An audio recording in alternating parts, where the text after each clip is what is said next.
दोस्तों, आपका हमारे चैनल नेति नेति में एक बार फिर से बहुत बहुत स्वागत करते हैं।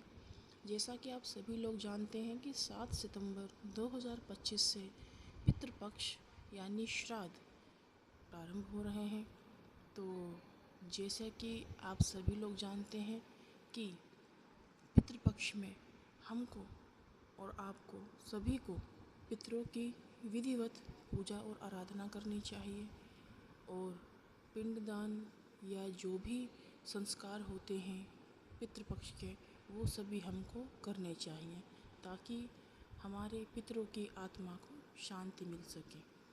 तो चलिए इसी श्रृंखला को आगे बढ़ाते हुए आज हम आपको बताएंगे कि पितृपक्ष की कौन सी पौराणिक कथा है जिससे ये पितृपक्ष बनाना शुरू हुआ। तो चलिए शुरू करते हैं। पितृपक्ष की पौराणिक कथा के अनुसार दो व्यक्ति जोगे पितृपक्ष की पौराणिक कथा के अनुसार जोगे तथा भोगे दो भाई थे। दोनों अलग अलग रहते थे। जोगे धनी था पर भोगे निर्धन था, लेकिन दोनों में परस्पर बड़ा प्रेम था। जोगे की पत्नी को धन का अभिमान था, किंतु भोगे की पत्नी बड़ी सरल हृदय थी। पितृपक्ष आने पर जोगी की पत्नी ने उससे पितरों का श्राद्ध करने के लिए कहा, तो जोगे इस व्यर्थ के काम को समझकर टालने की चेष्टा करने लगा। किंतु उसकी पत्नी समझती थी कि यदि ऐसा नहीं करेंगे तो लोग बातें बनाएंगे। फिर उसे मायके वालों को दावत पर बुलाने और अपनी शान दिखाने का यही उचित अवसर जान पड़ा। अतः वह बोली, आप शायद मेरी परेशानी की वजह से ऐसा कह रहे हैं, किंतु इसमें मुझे कोई परेशानी नहीं होगी। मैं भोगे की पत्नी को बुला लूँगी, दोनों मिलकर सारा काम कर लेंगे। फिर उसने जोगे को अपने पीहर न्योता देने के लिए भेज दिया। दूसरे दिन उसके बुलाने पर भोगे की पत्नी सुबह सवेरे आकर काम में जुट गई।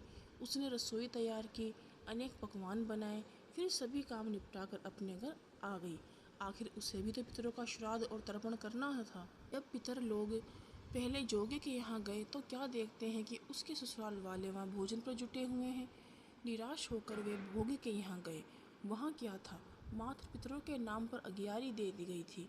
पितरों ने उसकी राख चाटी और भूखे ही नदी के तट पर जा पहुँचे। थोड़ी देर में सारे पितर इकट्ठा हो गए और अपने अपने यहाँ के श्राद्धों की बढ़ाई करने लगे। जोगे और भोगे के पितरों ने भी अपनी आप बीती सुनाई। फिर वे सोचने लगे, अगर भोगे समर्थ होता तो शायद उन्हें भूखा ना रहना पड़ता, मगर भोगे के घर में तो 2 जून की रोटी भी खाने को नहीं थी। यही सब सोचकर उन्हें भोगे पर दया आ गई। अचानक वे नाच नाच कर गाने लगे, भोगे के घर धन हो जाए, भोगे के घर धन हो जाए। तो सांझ होने को हुई और भोगे के बच्चों को कुछ भी खाने को नहीं मिला। उन्होंने माँ से कहा, माँ भूख लगी है। जब उन्हें टालने की गरज से भोगे की पत्नी ने कहा कि जाओ, आंगन में औंधी रखी है, उसे जाकर खोल लो और जो कुछ मिले आपस में बांटकर खा लेना। बच्चे वहाँ पहुँचे तो क्या देखते हैं कि होदी मोहरों से भरी पड़ी है।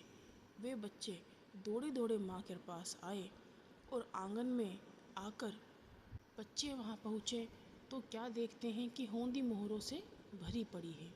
वे दौड़े दौड़े माँ के पास पहुँचे और उसे सारी बातें बताईं।